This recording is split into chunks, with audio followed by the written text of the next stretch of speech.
En el último tiempo se entrometió en la cocina, lo habrán visto incendiar cocinas, intoxicar jurados en Masterchef, yo creo que lo deben reconocer de ahí.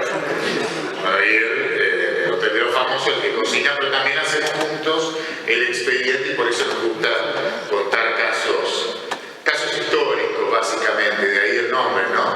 Los malos que hicieron historia. ¿Saben que la Argentina tiene una larga tradición en el mundo del AMPA? Vieron que aparecen asesinos seriales en las películas americanas, o los viejos zampones, esos que andan con ametralladoras en las películas, ¿no? Las películas de Chicago, de la mafia. Pero muchas de esas técnicas son de acá. Por ejemplo, los primeros golpes de tipo comando de la superbanda fueron en Argentina, después fueron en Estados Unidos. Es al revés.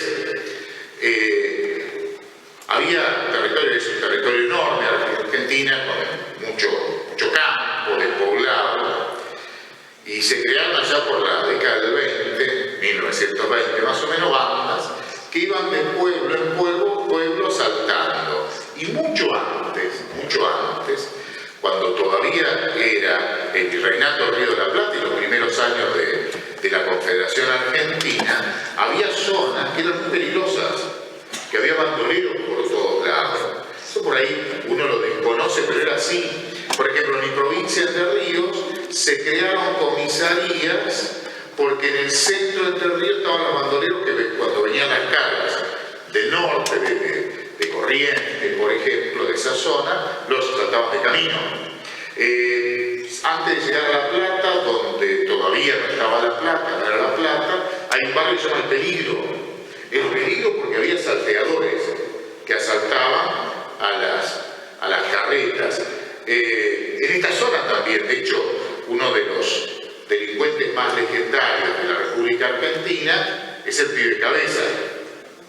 El Pibe Cabeza es de Colón, es relativamente cerca, ¿no? De aquí.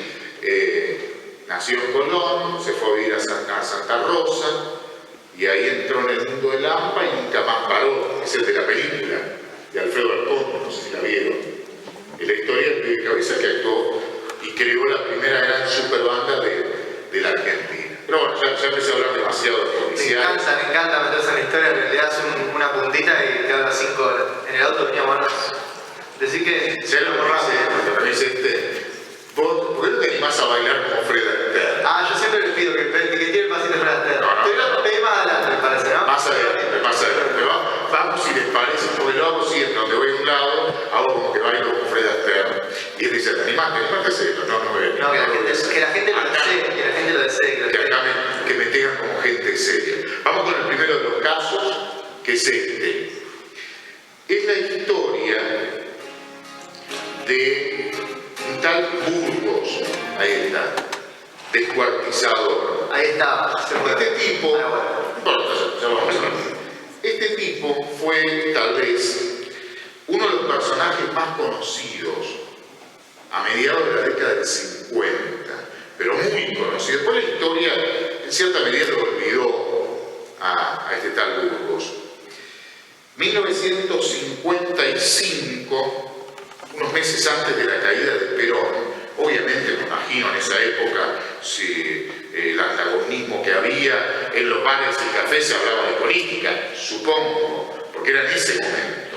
Salvo en febrero, cuando aparecieron los restos descuartizados de una mujer y el horror se adueñó de la Argentina. Además, los medios lo empezaron a cubrir con muchos detalles a lo que estaba pasando. Claro, y tiempo después de que fuera la historia de Jack el Destripador. Jack el Destripador. Claro, se hablaba que había un Jack el Destripador en Argentina, empezaron a aparecer restos de cuerpo y la gente, todos se creían Sherlock Holmes. Claro, lo primero que apareció fue el torso de una mujer cerca de la estación Hurlingham, en el oeste del Gran Buenos Aires se ubica. Un cura salió a caminar y encontró una bolsa, la abrió, una canasta, y había un torso. Acuérdense, eso fue muy importante. Claro.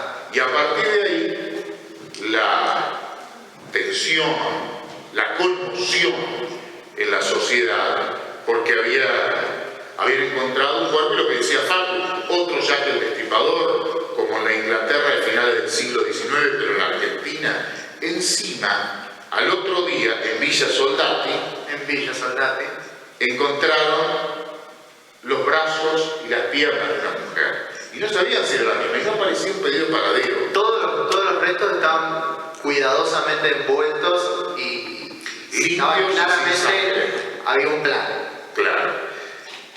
Y algunos días después encontraron en una canasta el cráneo de una mujer en el Riachuelo, más en la zona de Barracas, toda la zona sur. No sabían si era un solo cuerpo, si eran varios, y quién era la mujer. Por entonces salió en algunas revistas de esa época. La revista Así, ¿no? Sí, entre otras. Se presentaban chicas que se habían peleado, por ejemplo, el caso de una chica muy famosa en ese momento, que la mamá decía que podía ser la hija que hace unos años había desaparecido. Y la chica se presentó en la comisaría diciendo: yo no soy la descuartizada. Claro. Con la foto que salió en el diario, la revista que salió en la tapa, la cara de la chica decía: yo no soy la descuartizada. Toda mujer desaparecida era potencialmente, podía ser los restos de esa mujer. Era una chica que no soportaba la mamá y se había ido del lugar. Pero hubo varios de esos casos. Hasta que aparece un dato. Vieron que muchas veces dicen los cuerpos hablan. A partir de la autopsia, a partir de la información forense, había surgido un dato.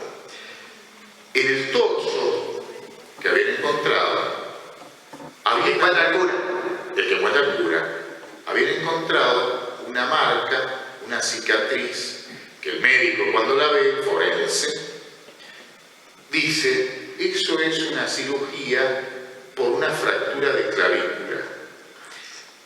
No era frecuente, era una técnica que se dejó usar, hoy no se opera así, dicen los médicos. Se realizaba principalmente en los hospitales más importantes de la ciudad de Buenos Aires. Eran 4 cirujanos que hacían esa operación, 4 o 5 nomás. No era frecuente y lo que hacen es ir a buscar a uno por uno a los hospitales de la capital federal. Llegan al hospital Argerich, el último caso, porque tenían un rango de edad, más o menos, una mujer más o menos de qué edad, que por el tipo de curación llevaba 2 años, más o menos, haber sido operado. Con la suerte también de que estamos hablando de pleno febrero, época muy calurosa, y todo lo peor que le puede ocurrir a un médico legista es que haga calor y el cuerpo se descomponga. Entonces cada día que pasaba el cuerpo se descomponía más. La suerte que encuentran rápido los restos y todavía no estaban en avanzado estado de descomposición. Finalmente llega un médico del hospital Argerich que menciona a una mujer que era la única que no habían localizado con cirugía dentro de esas características, con un paso de tiempo similar al que aparecía en la mesa fue la mesa forense, ¿no? Y da un nombre: Alcira Mettinger. Contá un poquito sobre Alcira.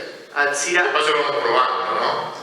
Alcira Mettinger era una salteña, se había conocido trabajaba como empleada doméstica. El primer lugar, el domicilio que ella da cuando la operan, es una casa en la que trabajaba como empleada doméstica. Cuando van a esa casa no la encuentran y en la casa dicen que hacía tiempo que ya no sabían nada de ella. ¿Qué pasa? ¿Cómo llamaba la hermana? La hermana de Simero. Ana Urbano. ¿Quién lo apunta la mano? Me está cagando, ¿qué quiero decir?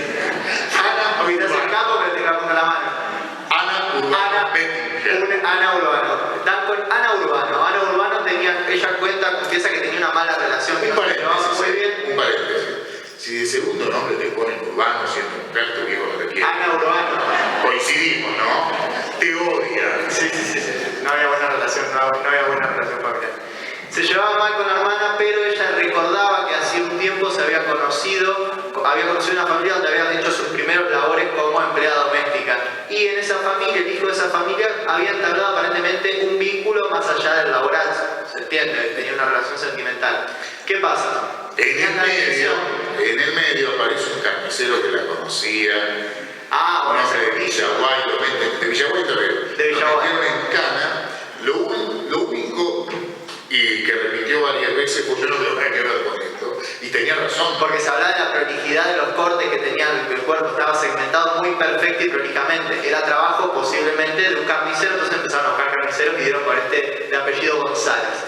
¿Qué pasa? Llegan a la casa de Montes de Oca, en Capital Federal, y ahí encuentran a la familia de esta persona, Jorge Burgos. Pero Burgos no estaba. Burgos era la persona con la que había tenido un vínculo sentimental en el último tiempo.